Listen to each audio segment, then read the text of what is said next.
और अभी तक हम लड़ाई लड़ने की हालत में थे क्योंकि हमारे पास अपना अनाज भी था और हम लोग कैश में लेन देन करते थे। इसलिए सरकार ने कैश के लेन देन को खत्म करने के लिए 2000 के नोट मार्केट से गायब करके अब 500 के नोट भी गायब किए जा रहे हैं। आपके एटीएम्स कार्ड जो कि कभी किसी टाइम पे फ्री दिए गए थे, आज उनसे चार्ज भी शुल्क भी लिया जा रहा है। साथ ही साथ आपके एटीएम में पैसे नहीं मिलते हैं। अब आपको ज्यादा से ज्यादा डिजिटल पेमेंट करने के लिए प्रमोट किया जा रहा है, मोटिवेट किया जा रहा है, ताकि आप ज्यादा से ज्यादा सीबीडीसी को एक्सेप्ट करने लग जाओ। सीबीडीसी मतलब आपकी मौत का भयानक मंजर, क्योंकि जिस दिन सीबीडीसी फुल फ्लैज लॉन्च हो गया, जिस दिन डिजिटल ये पैसा निकाल दिया इन्होंने, उस दिन आपकी गर्दन 100% उनके काबू में होगी। 100%।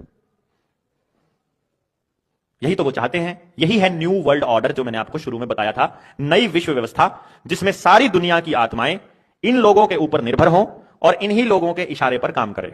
यही वो चाहते हैं। तो वो ऐसी दुनिया चाहते हैं जहां विरोध नाम की कोई चीज ना हो।